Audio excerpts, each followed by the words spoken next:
Greetings, Journey to Wholeness family. It is Kimberly J back at you again this week. So I'm just checking in, doing a video and kind of sharing what has been on my mind over the last couple of weeks. But before I get into that, I just want to wish you all a happy holiday, whatever that means to you, however you decide to celebrate or not. Just make sure that you're getting some rest. We have had a very long and a very some of us very tumultuous, some of us very tragic, some of us very grief-filled year. And so now is the perfect opportunity for us to begin to decouple a bit, to get some rest, to be radical about our self-care and our wellness and our health. So with that said, as I said, I wanted to talk a little bit about something that's been on my mind, especially in lieu of all the reports and all the media coming out that, they have vaccinations that are out, that are ready. You're going to start seeing a lot of pharmaceutical companies with the vaccine or the COVID cure. And I just want to talk a little bit about that because I know it's on a lot of people's hearts and mind, whether to vaccinate or not, is the question.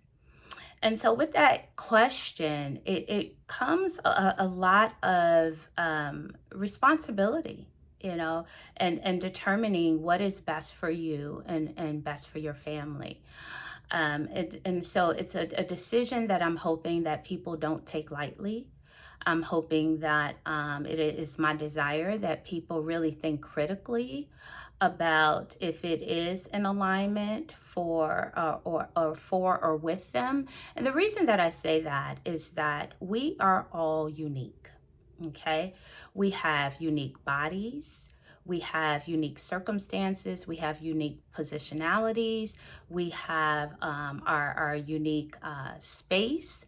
And we have our unique goals in terms of our overall health and well-being. We have unique relationships to and with our bodies. And that's very, very important to take into account when you're making this decision. And so once again, I'm not trying to push anybody in one particular way because it is going to be rooted in what is unique for you, what you believe wholeheartedly in, and hopefully you're doing your homework, you're doing some research, and that you are radically connected to your body and what your body needs.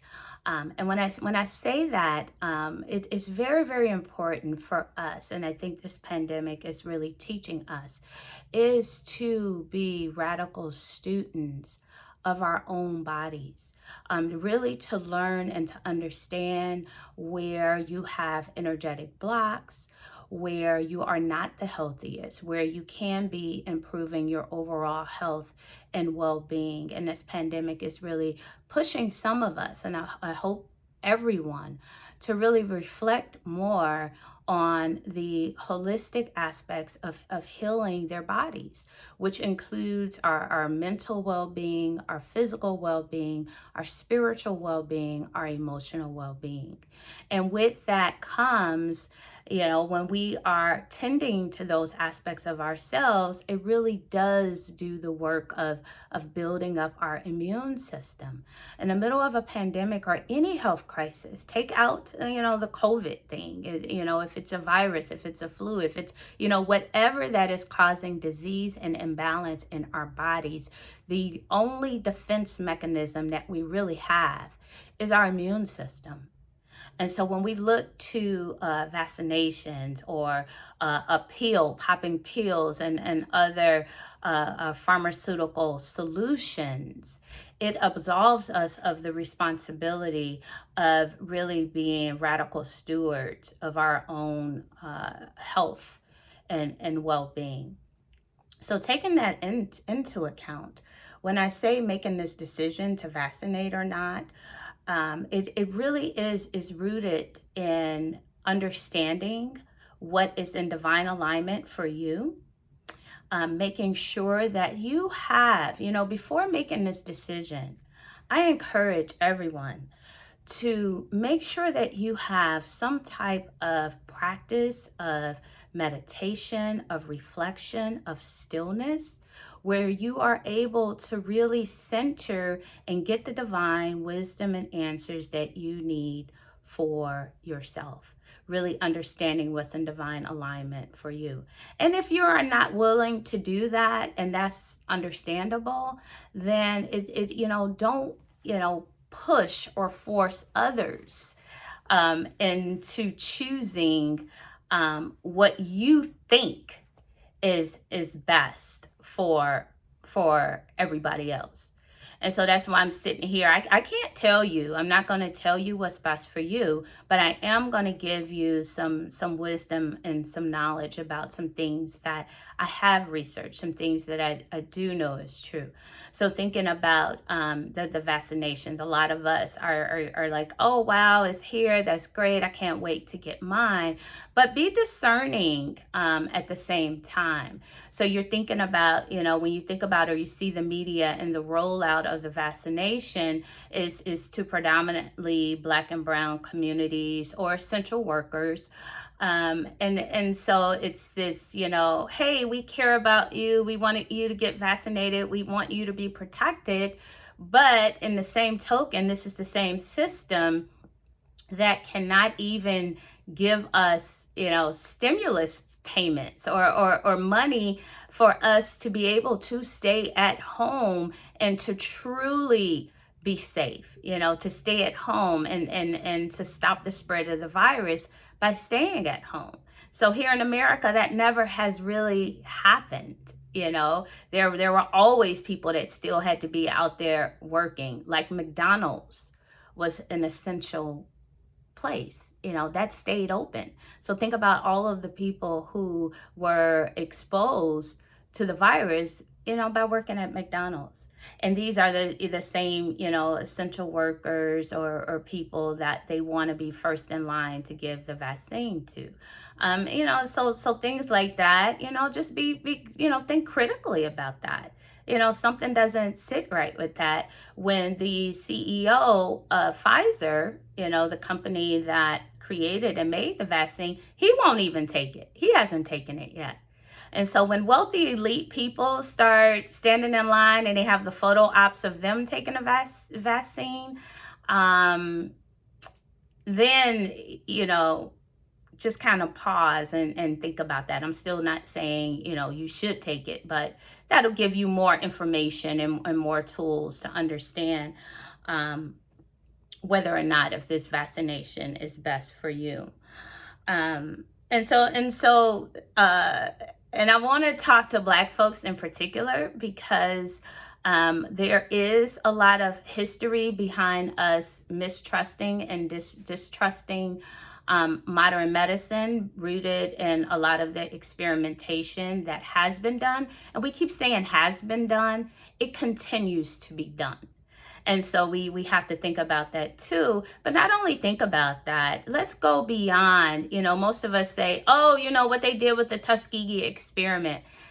It goes so far beyond that. And so let's educate ourselves. When I say it goes so far beyond that, it is since colonialism, since slavery, we have been the subjects of experiments. And I don't think with this particular vaccination and with this virus that has changed at all. But in order to make a decision for yourself, you have to do the research for yourself. You have to do the work for yourself. And so one of the tools that I gave you is to really do some self-reflection, some meditation, some mindfulness, to make the decision for yourself. The second thing is to get more intimate with your body and your health.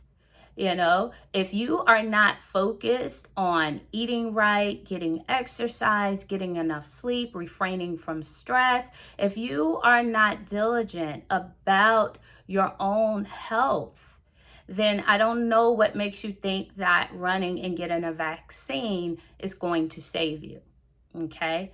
And so really be mindful and really think about that. So reflection, meditation. The second thing, get in alignment with your body, because if you're in tune and alignment with your body, you will begin to trust it and know that you have an immune system for a reason.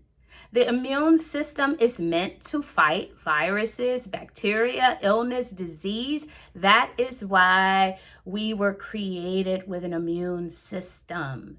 So let's get smart about how we feed that immune system, how we nurture that immune system. How do we do the work to keep ourselves healthy and balanced? Really centering our mind, body, emotion, and spirit as a collective. So that's the third thing. The fourth thing is do your own research. Stop quoting everybody just about the Tuskegee experiment. It's a lot of stuff, out there. You can even start with this book. This book is incredible. It's called Medical Apartheid: The Dark History of Medical Experimentation on Black Americans from Colonial Times to the Present. This is written by a scholar, a doctor, Harriet A. Washington. So get this book and really do your homework. So when, people begin to, oh, why aren't you getting a vaccine? That's a conspiracy theory. Oh, blah, blah, blah. That was in the past. That's not happening now. So do your work, do your research. Again, I'm not advising people one way or another. I mean, it's totally a personal choice, but make that choice with knowledge, with information. First, knowledge and information from you, from your higher self, from your ancestors, from your spirit guides. You gotta leave space. I say this all the time. You gotta leave space for spirit. So that's first. Second, start listening to and honoring the divine wisdom of your body. And the only way that you can do that is to begin to heal your body. So do the work to heal and balance your body. Third thing, get the outside. If you're going to seek outside wisdom and information, please seek it from people and from scholars, from doctors, from scientists who work on your behalf, not the people who are pushing the drugs, not the people who have historically done these experiments to us. Get the wisdom and the knowledge from people who look like you. Get the wisdom and the knowledge. Trust the Black scholars and the Black researchers and the Indigenous scholars and researchers who are giving you the raw truth of really what's going on behind the scenes. And so that's all I have for you. I hope that it was helpful to you.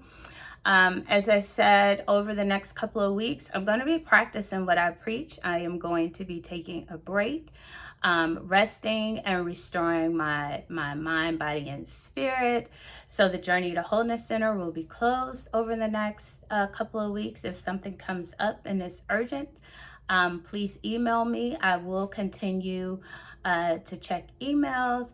I look forward to connecting back with all of you in the beginning of the new year.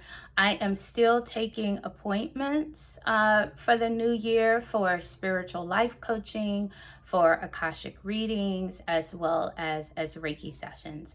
And once again, these are all tools that you can begin to put in your tool chest to be able to be wise and discerning and radically engaged in healing your own mind, body, emotion, and spirit. So I love you all. Have a great break, and I will talk to you soon. Bye.